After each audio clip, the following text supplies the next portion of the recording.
When the Amazon floods, boundaries dissolve.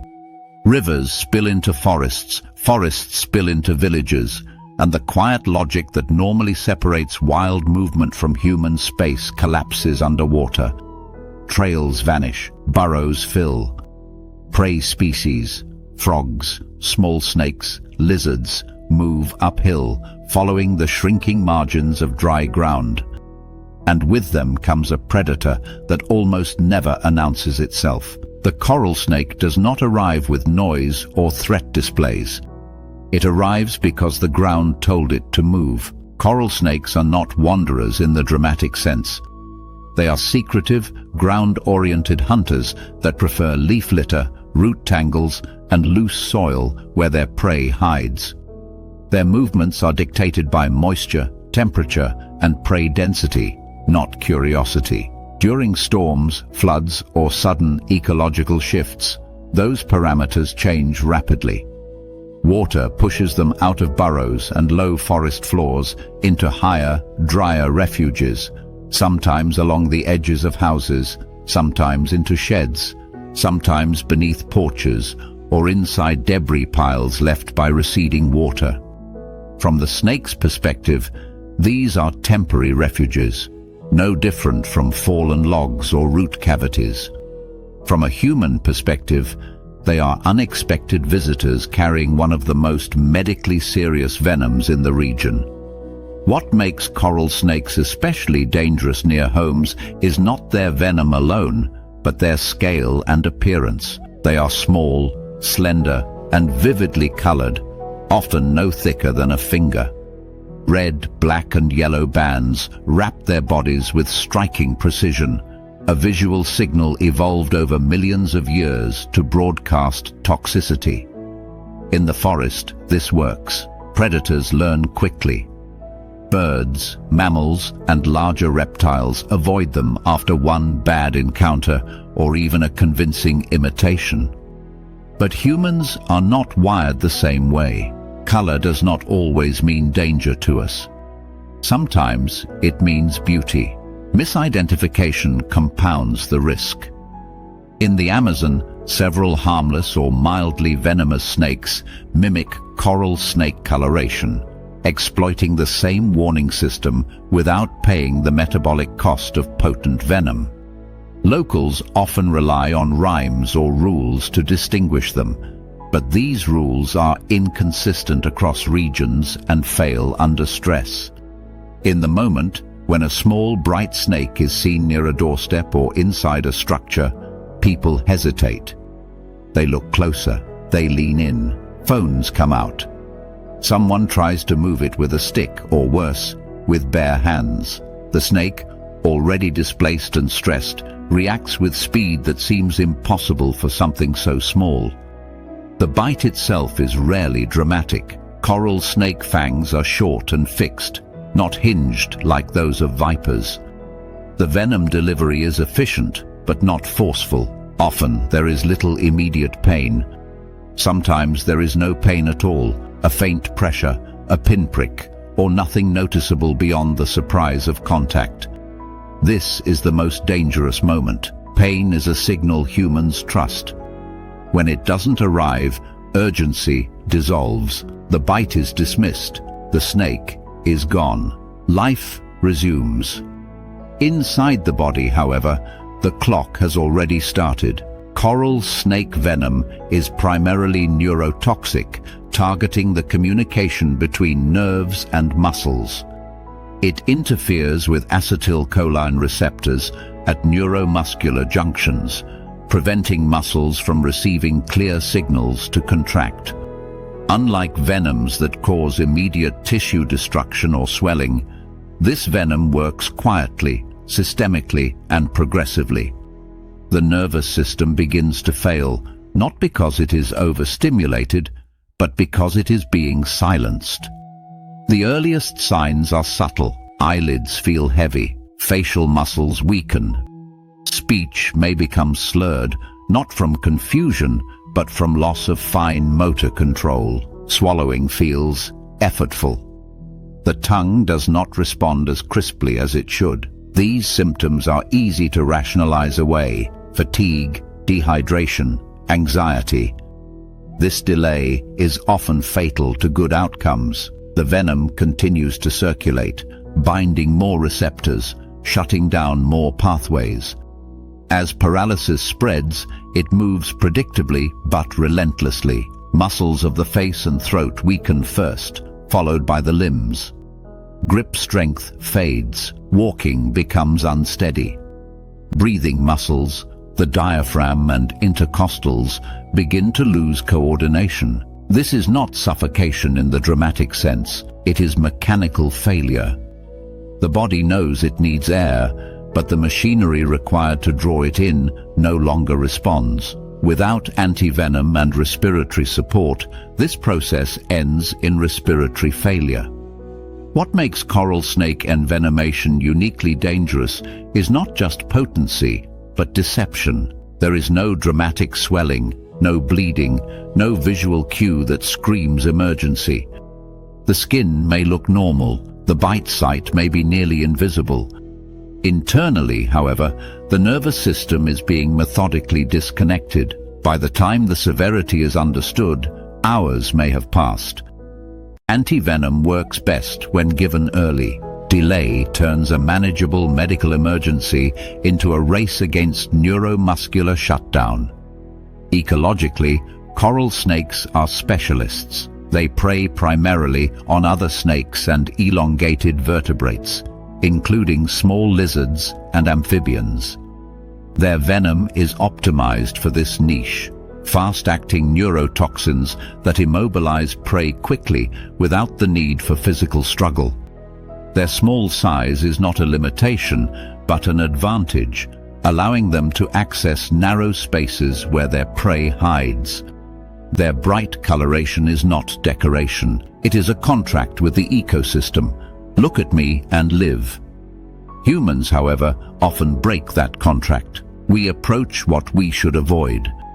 We underestimate what does not roar or strike visibly. The coral snake does not chase. It does not flare hoods or rattle. Its defense is speed and chemistry, delivered in silence. When handled, stepped on, or restrained, it bites reflexively and releases. There is no pursuit, no follow-up. The danger is already inside the victim. Floods and storms increase these encounters, not because coral snakes seek humans, but because environmental compression forces overlap. As climate variability increases, these events become more common. Human settlements near forest edges, rivers, and floodplains are increasingly exposed to species that historically passed unnoticed beneath leaf litter. The coral snake is not adapting to homes. Homes are intruding into its adaptive range. The final trap is aesthetic. Humans are drawn to pattern and color. In the age of cameras and social media, novelty overrides caution. A small, beautiful snake becomes an opportunity rather than a warning. This is where biology and psychology collide. What evolution shaped as a universal "do not touch" signal is reinterpreted as something to be examined, documented, or relocated. The bite that follows is not aggression. It is a final line of defense triggered by proximity. The lesson of the coral snake is not fear, but urgency. Quiet danger is still danger. In the Amazon, the most lethal house visitors are rarely the largest or loudest. They do not announce themselves with noise or violence. They arrive displaced by water, driven by prey, or pushed by weather. And they leave behind a problem that unfolds slowly and invisibly. A bite you don't feel is not a small bite. It is a delayed emergency. Understanding this changes behavior. Distance matters. Identification matters less than avoidance. Any brightly banded snake encountered near human space should be treated as medically significant, regardless of confidence or folklore. The cost of caution is minimal. The cost of delay can be fatal. In a landscape where homes are temporary structures within an ancient system, Silence is not safety. Sometimes it is the opposite. At night, houses change character. Walls cool, air currents reverse. Insects that hid through the heat begin to move, drawn toward artificial light, the way moths are drawn toward the moon. For animals that hunt by vibration, scent and proximity rather than sight, this shift matters more than daylight ever could. Tarantulas, large, slow-moving, ground-oriented spiders, read these changes with absolute clarity. They do not need to invade human space deliberately. They only need to follow food. Across the tropics and subtropics, tarantulas are wanderers by necessity. Males in particular leave their burrows seasonally, driven by reproductive instinct, moving long distances across unfamiliar terrain in search of females. Others abandon shelters after floods collapse burrows or predators expose hiding places. Cracks in walls, gaps beneath doors, loose tiles, drainage openings, and roof seams all mimic the crevices and cavities they use in the wild.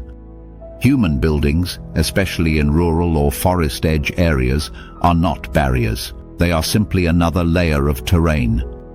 Inside, the conditions are often favorable. Insects gather near lights, kitchens, bathrooms, and sleeping areas where carbon dioxide and warmth accumulate. A tarantula does not think in terms of rooms or ownership. It moves toward prey density and shelter stability. If that path leads under a bed, behind a wardrobe, or into a dark corner near the floor, the spider stops there.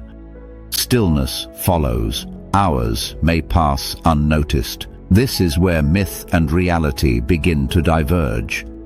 Tarantulas are famous for their size, their weight, the thick legs that move with unsettling deliberation. Popular imagination fixates on the bite, on venom, fangs, and imagined lethality. In reality, for most New World tarantulas, the bite is not the primary threat to humans. Their venom is typically mild, evolved to subdue insects and small vertebrates, not to disable large mammals. Bites occur rarely and usually only when the spider is physically restrained. Pain and swelling may follow, but serious medical outcomes are uncommon.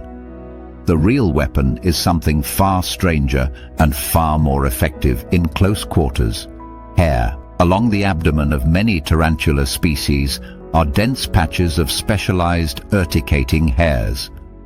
These hairs are not soft. Under magnification, they are barbed, brittle, and designed to break on contact. When threatened, the spider does not charge or pursue. It pivots, raises its hind legs, and kicks. In a fraction of a second, hundreds or thousands of microscopic projectiles are launched into the air, forming an invisible cloud. These hairs are engineered irritation. Each one embeds into skin, eyes, or mucous membranes, anchoring itself with microscopic hooks.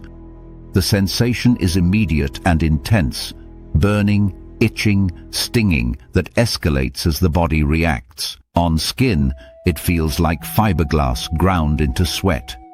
In eyes, it can cause severe inflammation, swelling, and in some cases, corneal damage that requires medical treatment.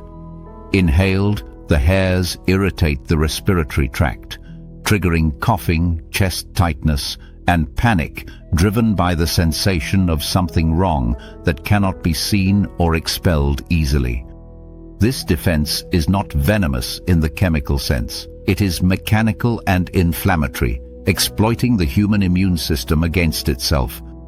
The body recognizes the hairs as foreign invaders and responds aggressively. Histamines surge, tissues swell, pain receptors fire continuously. The result is not a wound, but a physiological storm triggered by particles smaller than dust. In open environments, this defense creates space. Predators back off, rubbing faces, shaking heads, retreating in confusion. In confined human spaces, it creates chaos. The classic night encounter unfolds quietly until it doesn't. A person rolls over in bed, half awake, senses movement. In the low light, a silhouette resolves. A large, unmistakable spider shape on the wall, the floor, or the edge of furniture. Heart rate spikes instantly. Adrenaline surges. Before rational thought can intervene, the body reacts. The person sits up abruptly, reaches, flinches, or recoils.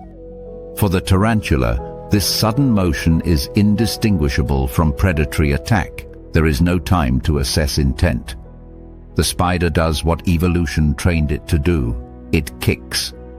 The hairs disperse into stagnant bedroom air, drifting slowly, almost gently. There is no visible cloud, no warning sign. Seconds later, the burning starts. Eyes water uncontrollably. Skin on the face, neck, and arms ignites with itching pain. Breathing becomes conscious as the throat tightens reflexively. Panic amplifies every sensation. The spider may already be retreating, but the encounter is far from over. What makes this scenario uniquely distressing is the mismatch between expectation and experience. People brace for a bite, for puncture wounds and blood. Instead, they are overwhelmed by an attack they cannot see, cannot swat away, and cannot immediately escape. Washing helps only partially. Rubbing makes it worse, driving hairs deeper. Sleep becomes impossible. The room itself feels contaminated. Biologically, this strategy is elegant. Tarantulas are large, but relatively slow. They cannot outrun predators. Their survival depends on deterrence rather than damage. Urticating hairs allow them to disable sensory systems, eyes, skin, lungs, without prolonged contact. In evolutionary terms, this is efficient. Venom costs energy to produce and replenishes slowly. Hairs are renewable, inexpensive, and effective against a wide range of attackers. This adaptation also reflects the tarantula's ecological role. These spiders are ambush predators, regulating insect populations and preying on small vertebrates that emerge at night. They do not dominate through speed or aggression, but through presence. Their size alone deters many threats. The hairs handle the rest. In human dwellings, however, this defensive system becomes disproportionate. Bedrooms are enclosed. Air circulation is limited. People are barefoot, minimally clothed, eyes unprotected. The environment magnifies the spider's advantage. A defense designed to create distance instead creates confinement, trapping irritants in a shared space. Importantly, the tarantula does not win through harm. It wins through experience. The encounter leaves a lasting impression not because of injury, but because of helplessness. The spider never needed to kill. It only needed to make the space intolerable. This reframes how tarantulas should be understood as house visitors. They are not aggressive invaders. They are displaced animals following prey gradients and shelter logic. Their danger is situational, emerging only when human panic compresses the interaction. Calm removal by professionals, protective clothing, and ventilation drastically reduce risk. Bare-handed confrontation does the opposite. There is also a psychological layer worth acknowledging. Large spiders exploit deep, instinctive fears tied to shape, movement, and unpredictability. When that fear is paired with physical irritation that feels invasive and uncontrollable, the brain escalates the threat assessment beyond rational proportion. The result is panic that feels justified because the body is already reacting violently. In this way, tarantulas demonstrate a different path to dominance. They do not need potent venom or speed. They do not hunt humans. They do not need to. In confined spaces, Irritation becomes power. Fear becomes force multiplication. A spider that cannot outrun you can still control the room you're in. Understanding this matters because it shifts the narrative from monster to mechanism. Tarantulas are not malicious. They are exquisitely adapted to survive encounters with animals much larger than themselves.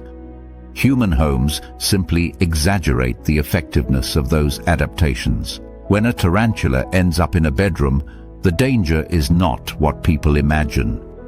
It is not the bite you fear in daylight logic. It is the invisible defense deployed in darkness, the one that turns air into a weapon and panic into a physical event.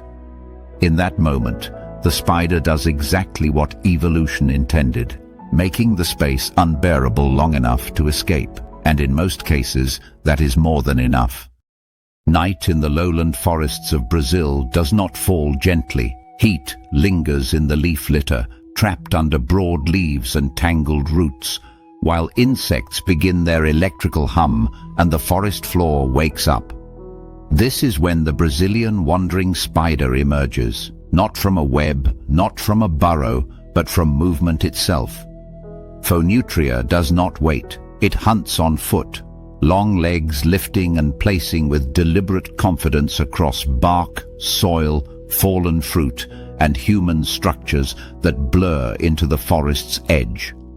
In villages carved into jungle margins, where homes are built from wood, concrete and tin, but never fully sealed from the outside world, the spider's hunting range overlaps seamlessly with human living space. That overlap is the entire story. Unlike web-bound spiders that anchor themselves to a fixed architecture, wandering spiders are defined by mobility. Their bodies are built for active pursuit, powerful legs, rapid reflexes, and venom calibrated not for slow digestion, but for immediate immobilization. At night, they roam plantations, forest edges, and understory corridors, following chemical cues left by insects, small frogs, and other arthropods. During the day, when heat rises and predators with keen eyesight take over, they disappear into shelter. This is where the danger shifts from the wild to the domestic. A rolled sock on the floor, a boot left open by the door, a pile of clothes cooling after work, stacked firewood, or a bunch of bananas cut at dawn and brought inside. All of these mimic the dark, compressed refuges the spider would choose naturally under bark or between roots. From the spider's perspective, there is no boundary between forest debris and household clutter. Everything is cover. Most bites attributed to wandering spiders follow this pattern precisely, and it matters because it destroys the myth of aggression. The spider is not stalking people, it is surviving proximity. During daylight hours, Phonutria enters a low-activity state, conserving water and energy while pressed into tight spaces that stabilize temperature and humidity. These spiders are exceptionally sensitive to pressure and vibration.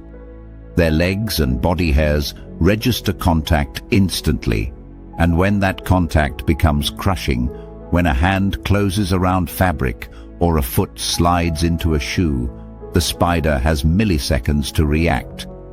There is no warning phase, no calculated escalation. The venom is delivered reflexively, a hardwired survival response triggered by being pinned against an unyielding surface. This is why bites so often occur indoors and why they are so sudden. The mechanics of the accident bite are brutally efficient. A person reaches into a boot without looking. Their fingers compress leather and fabric inward. The spider, already flattened against the inner wall, is trapped. Its fangs strike at the nearest pressure point, often injecting venom deeply because the fangs are driven forward by force from both sides. The same happens when someone pulls on a shirt left on the floor or grips firewood stacked overnight. The spider does not flee because it cannot. Its only option is to bite. In evolutionary terms, this response makes sense. A spider that hesitates under compression dies. A spider that delivers venom instantly sometimes survives. Humans, in this interaction, are simply the largest accidental predators it has ever encountered. What follows the bite is not subtle. Phonutria venom is a complex neurotoxic cocktail evolved to overwhelm the nervous systems of small vertebrates. It acts fast, hijacking ion channels that regulate nerve firing and muscle contraction. Pain arrives almost immediately, often described as deep, burning, and radiating outward from the bite site. This pain is not localized damage. It is the nervous system misfiring under chemical interference. Sweat breaks out as the autonomic nervous system loses fine control. Heart rate spikes. Nausea follows as the body's internal signaling becomes chaotic. Muscles may twitch or lock into spasms, especially in the limbs and abdomen, as motor neurons fire without coordination. In severe cases, more common in children, the elderly, or those with underlying health issues, the venom can disrupt breathing by interfering with the muscles that control respiration. This is not venom designed to kill large animals outright. It is venom designed to cause immediate incapacitation through neurological overload. In prey species, that overload means paralysis within seconds. In humans, it means a body temporarily turned against itself. The infamous symptom often cited in medical literature, prolonged painful priapism in adult males, is not a curiosity or exaggeration, but a side effect of how the venom interferes with vascular and neural regulation. It underscores the same principle. This venom does not target one system. It floods many at once. The result is systemic stress that feels dramatic because it is. Fear amplifies these effects, and here the spider's reputation becomes as important as its biology.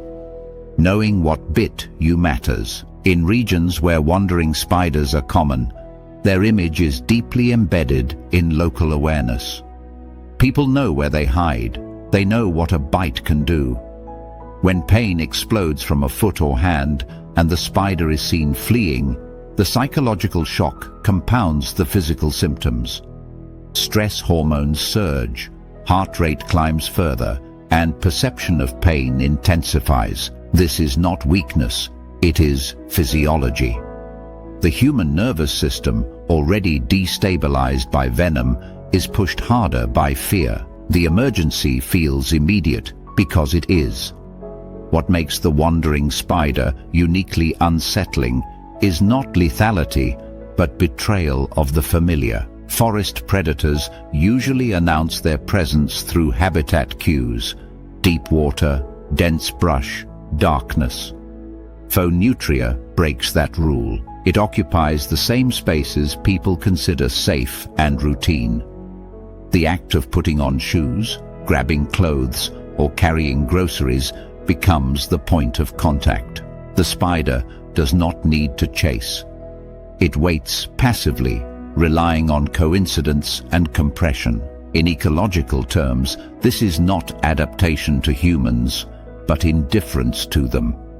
The spider's success comes from treating human objects as just another substrate. Prevention, therefore, is not about eradication or fear-driven overreaction. It is about understanding overlap.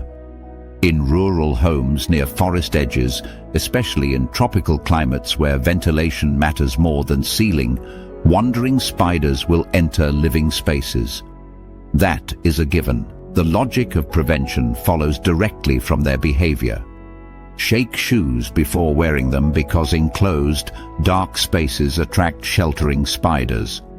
Hang clothes or store them off the floor because ground-level clutter mimics forest refuge. Avoid leaving boots open overnight because they trap humidity and warmth. Inspect firewood before carrying it inside because bark layers are natural hiding places. These actions matter not because the spider is malicious, but because its survival strategies align perfectly with human habits.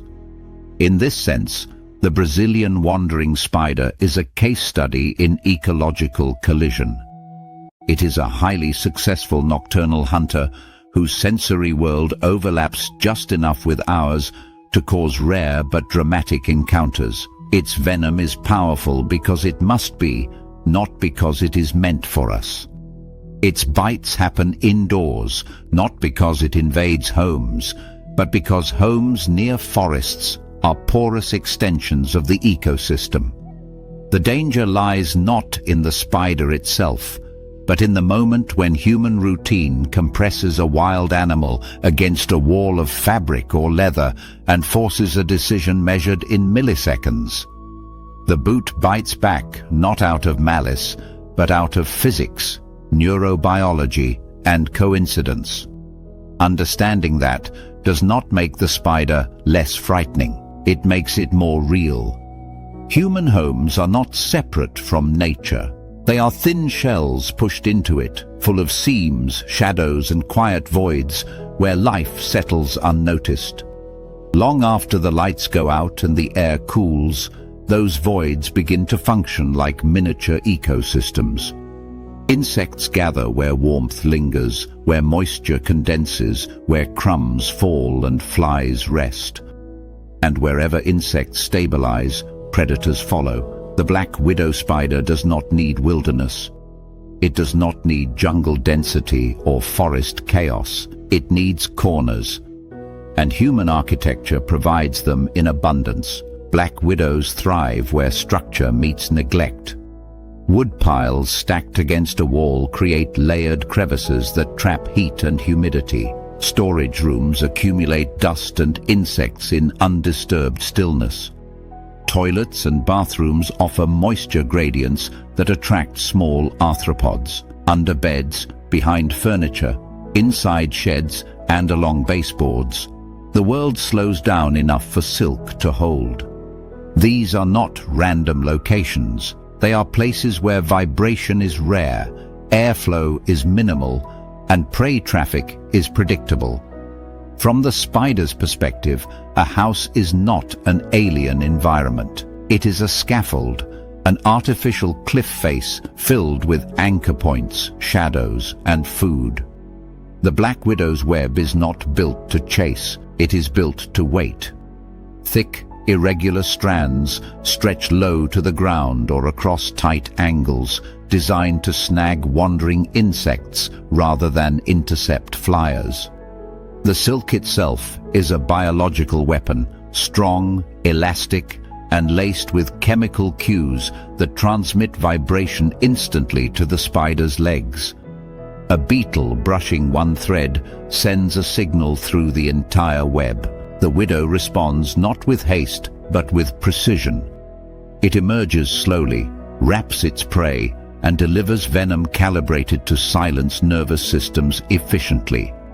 This same system, perfected for insects, becomes dangerous when human skin accidentally presses into it. The bite, when it happens, rarely announces itself with drama.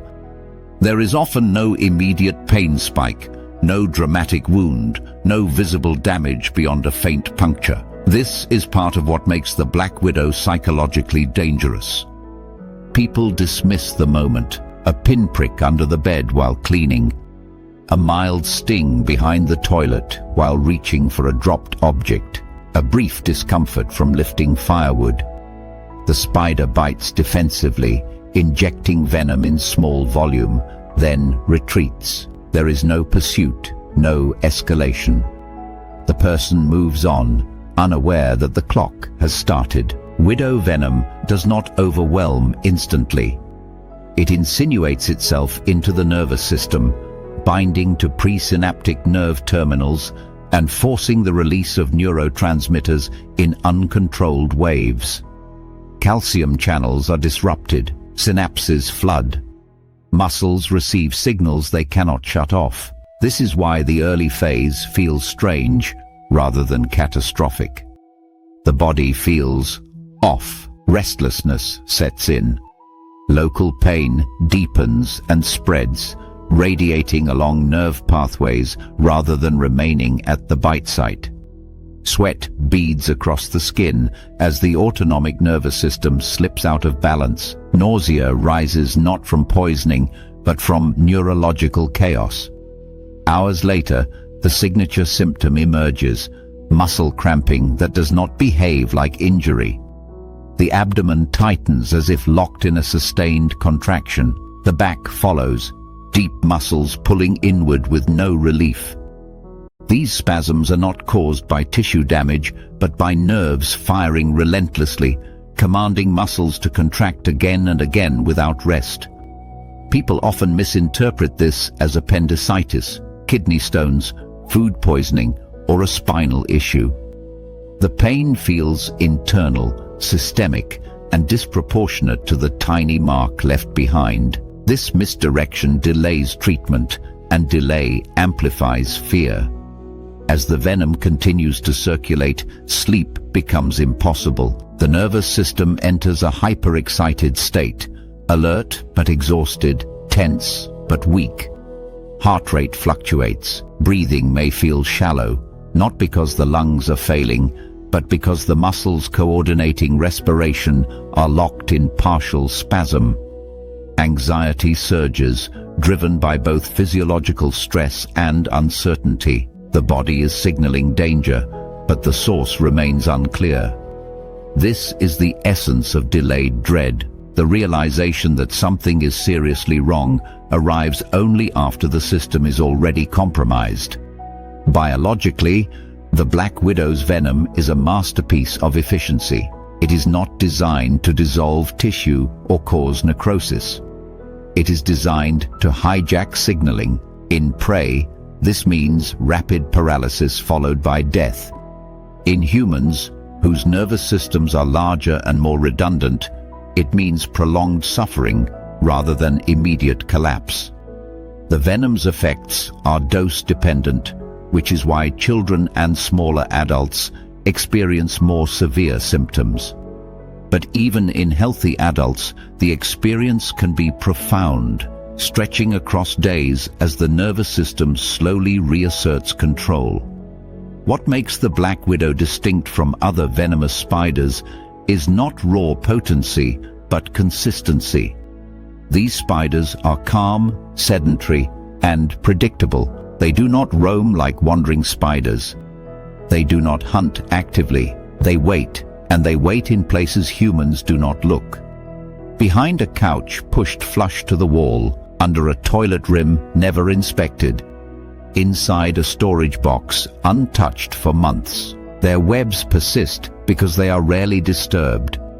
Over time, the house becomes part of their territory, not through invasion, but through omission. Ecologically, this relationship is almost symbiotic.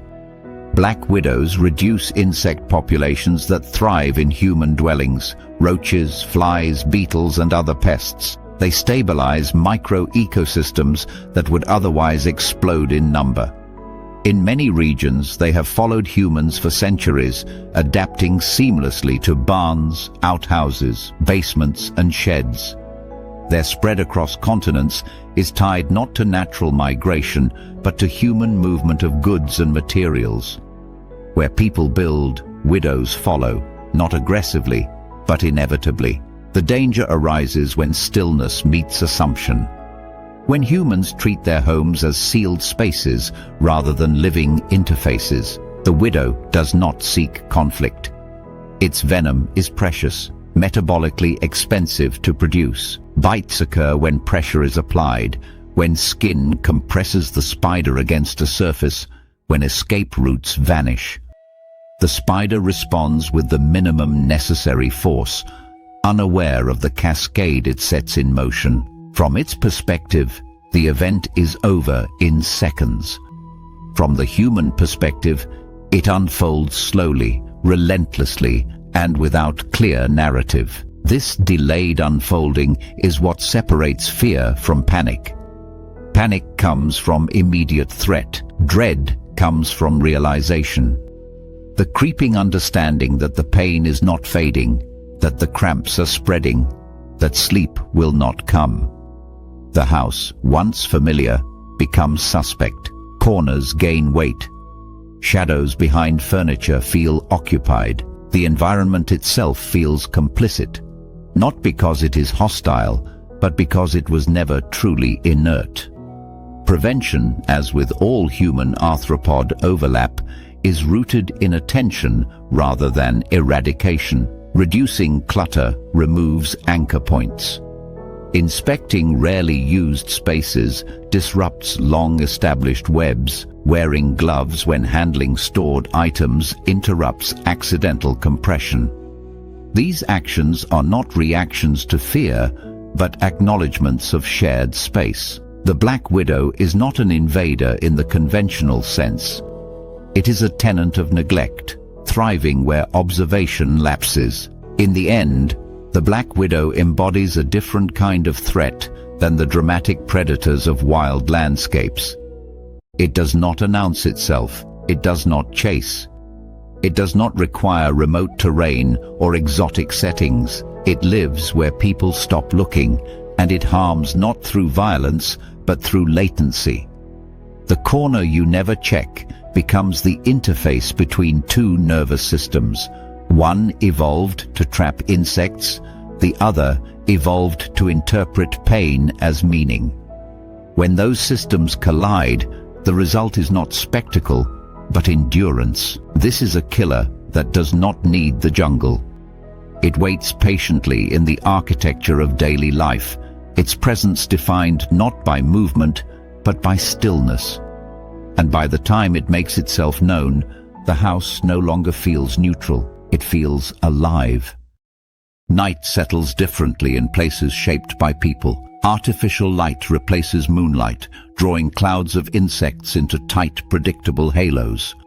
Warm concrete holds heat long after sunset. Lawns, drains, gardens, and fences form a mosaic of damp shelter and open hunting ground. For the marine toad, this is not an intrusion into civilization. It is an upgrade. Marine toads, often called cane toads, are ecological opportunists refined to near perfection. They do not stalk, they do not chase, they wait. As dusk fades into full darkness, they emerge from hiding places beneath steps, inside drains, under wood piles, and along fence lines, positioning themselves where insects funnel toward porch lights and street lamps. Every moth, beetle, or cockroach drawn to human illumination becomes part of a steady, effortless food supply. The toad barely moves. It does not need to. This behavior places marine toads directly into the same spaces used by pets and children. Backyards become hunting grounds. Patios become feeding stations. The overlap is not accidental. It is structural.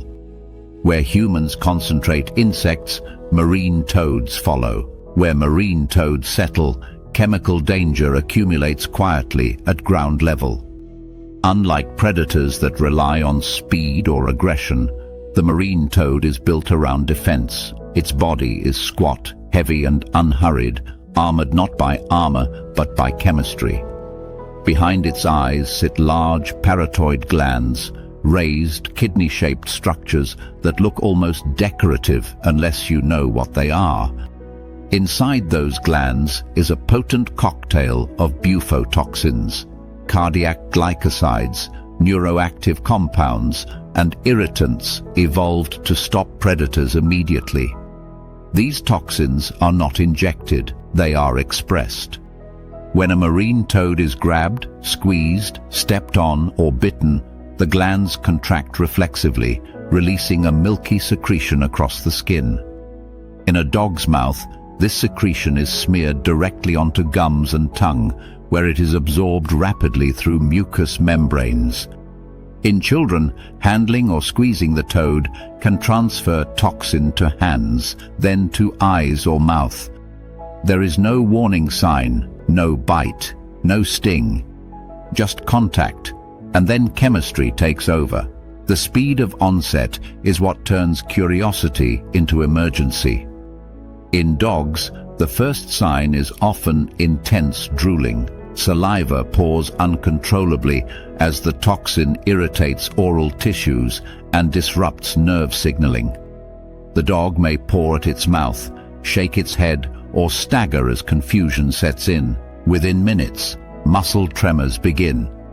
Seizures can follow rapidly, violent and full body, as the toxin interferes with sodium-potassium pumps, critical for nerve and heart function. Heart rhythm becomes irregular, blood pressure collapses. Without immediate intervention, flushing the mouth, veterinary care, cardiac support, death can occur in a shockingly short window. This is not a slow poisoning, it is a system crash. In humans, exposure is less often fatal, but still dangerous, especially for children. Toxin in the eyes causes intense pain and inflammation. Ingestion can trigger nausea, vomiting, neurological symptoms, and cardiac irregularities. The danger is magnified by delay. People do not expect a toad to be lethal. The animal's appearance works against urgency. That appearance matters. Marine toads look unimpressive. They are bulky, warty, slow-moving. Their expressions seem vacant. They sit motionless for long periods, allowing people and animals to approach closely. They do not flee. They do not posture dramatically. This creates a fatal miscalculation. A dog interprets stillness as weakness. A child interprets it as harmlessness. Even adults underestimate it, assuming the worst outcome is a slimy hand or a startled hop. The toad wins because it does not need to react quickly, it only needs to be touched.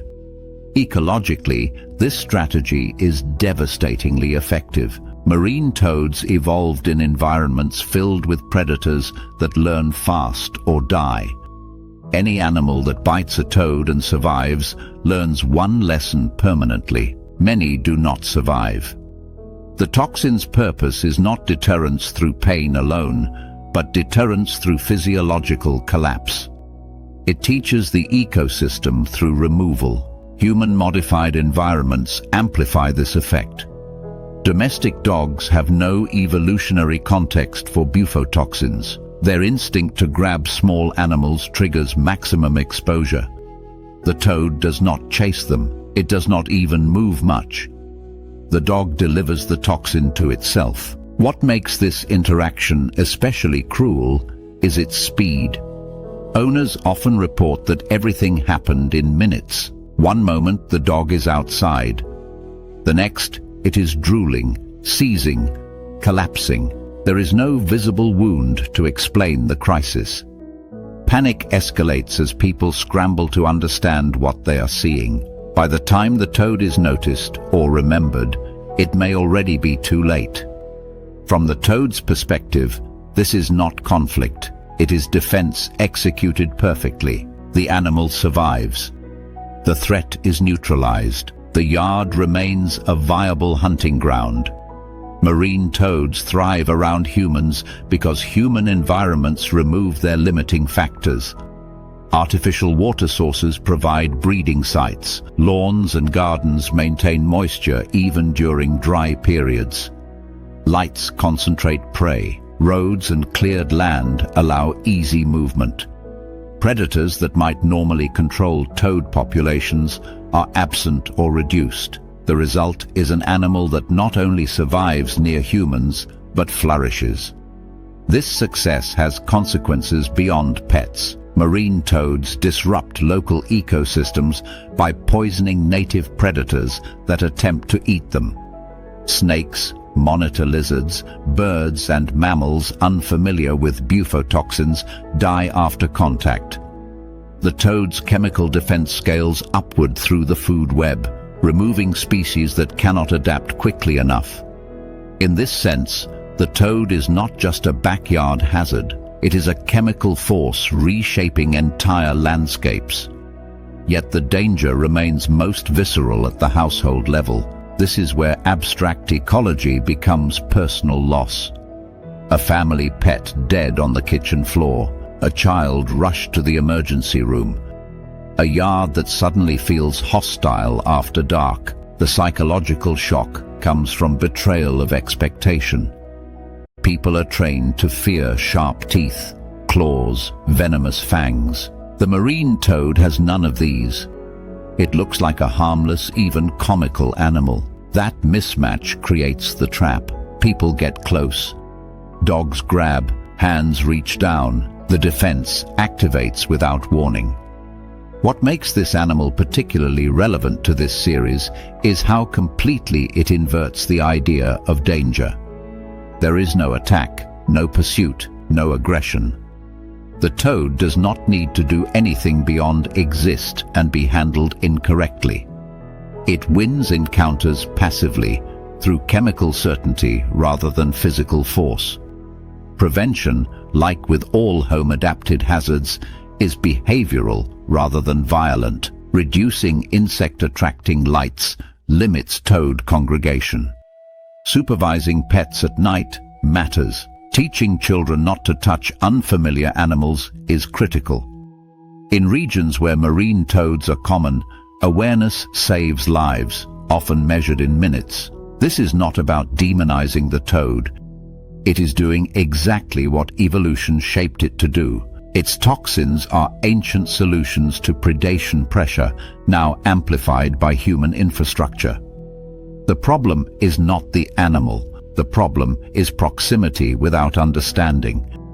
In the context of home invasion killers, the marine toad stands apart. It does not need darkness, stealth, or surprise. It does not hide in corners or wait in silence. It sits openly under lights, fully visible, fully underestimated. Its power is not in what it does, but in what it releases when disturbed. No bite, no sting, no chase, just chemistry.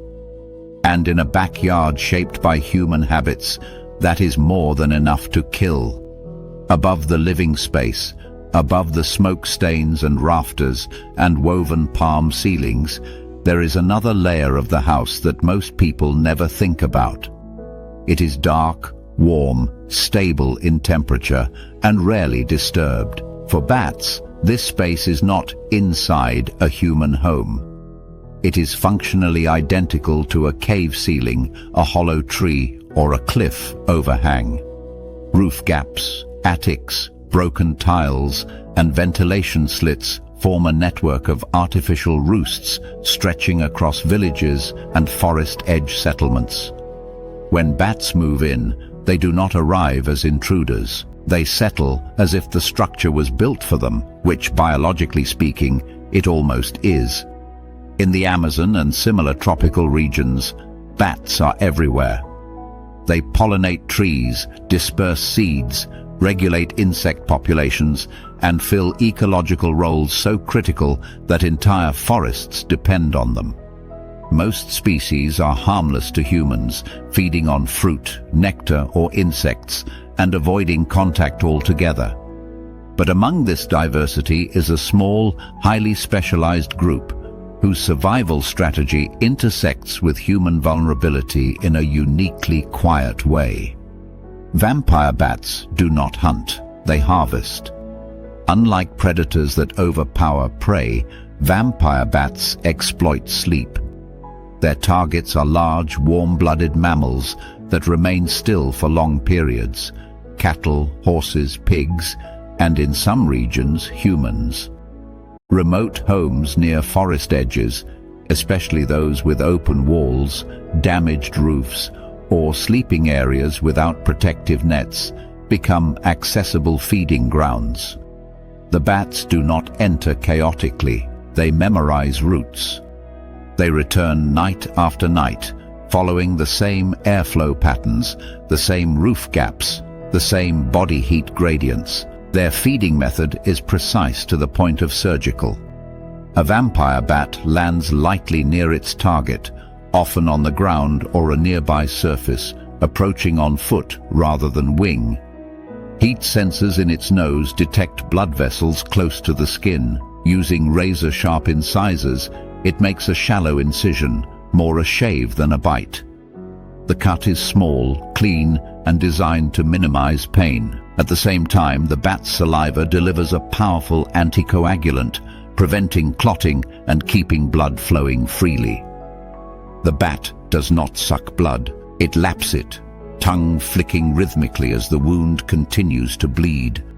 The victim almost never wakes. There is no tearing sensation, no sharp pain, no defensive reflex triggered. By the time the bat leaves, the only evidence is a small wound that may resemble an insect bite or a scratch. In the morning, dried blood might be noticed on skin or bedding, but in humid environments, even that can disappear quickly. The person washes, dresses, and moves on. This is where the real danger begins. The bite itself is rarely the problem. The cut is superficial. It heals easily. What matters is what travels with the saliva. Rabies virus, along with other pathogens, is present in some vampire bat populations. When transmitted, it does not announce itself immediately. It enters the body quietly and begins a slow, methodical migration along peripheral nerves toward the central nervous system. There is no pain to mark its progress, no inflammation to draw attention. For weeks, sometimes months, the infected person feels normal. This delay is lethal. Once rabies symptoms appear, headache, fever, anxiety, tingling near the bite site, the virus has already reached the brain. At that stage, survival is almost non-existent. The disease progresses rapidly into confusion, hydrophobia, paralysis, and death. There is no cure once symptoms begin. Prevention depends entirely on early recognition and post-exposure treatment, administered before the virus reaches the nervous system. In regions where vampire bats feed repeatedly on humans, outbreaks follow a grim pattern. Remote communities sleep without bed nets due to heat or lack of resources. Homes are open to airflow, creating easy access for bats. A single individual may be bitten multiple times over weeks, often without noticing. Children are especially vulnerable, their smaller bodies and deeper sleep making them ideal targets. Because the bites seem insignificant, medical care is not sought. The virus spreads silently. These outbreaks are not accidents. They are ecological consequences. As deforestation, cattle ranching, and human settlement expand, vampire bats gain access to more large mammals. Livestock provides abundant food, allowing bat populations to grow. As forests fragment, bats roost closer to human dwellings. Traditional barriers, distance, dense canopy, intact ecosystems collapse. The bats adapt instantly. Humans rarely do. It is important to understand that vampire bats are not aggressive and not malicious. They do not prefer humans. Humans become part of their feeding network when circumstances align. The bat's survival strategy is built around minimizing harm to the host, ensuring repeat access. A prey animal that panics or fights is dangerous. A sleeping one is ideal. This evolutionary pressure has shaped a feeding method that is subtle, efficient, and nearly invisible. That subtlety is what makes it terrifying. Unlike venomous animals that announce danger through pain, swelling, or dramatic symptoms, bat-transmitted rabies relies on human inattention. The absence of pain is the trap. The smallness of the wound is the deception. By the time fear arrives, biology has already won. Even non-vampire bats pose risks when they roost in homes. Accumulated guano harbors fungal spores that can cause respiratory illness when inhaled. Bites or scratches from any bat species can transmit rabies, even if the animal appears healthy. Handling grounded or trapped bats dramatically increases risk. Yet, in many rural settings, bats are tolerated, ignored, or even encouraged for their insect control benefits without adequate separation between roost and living space. The ceiling becomes a boundary only in human imagination. At night, while people sleep, bats above them shift, groom, and crawl along beams. Urine and droppings fall. Air currents move freely between roost and bedroom. Occasionally, a bat misjudges a flight path and enters the room itself, creating panic that often leads to bare-handed attempts at capture. In these moments, the risk spikes sharply. A single bite or scratch, so small it might not bleed, is enough to require immediate medical attention. But attention is often delayed. This is why bat-related rabies remains one of the most insidious zoonotic threats in the Amazon and similar regions. Not because bats are common, but because the danger hides behind normality, a roof that looks intact, a ceiling that seems solid, a night's sleep that feels uninterrupted. The irony is that bats are among the most ecologically valuable animals in these systems. They regenerate forests, control insect populations, and support food webs on a massive scale. The goal is not eradication, it is separation. Secure roofing, closed gaps, bed nets. Education that reframes a small bite as a medical emergency rather than a nuisance. In this chapter of the story, there is no dramatic struggle, no visible predator, no immediate wound. The threat unfolds on a timeline that does not match human intuition. The Amazon does not always confront you in the river, the forest, or the dark trail.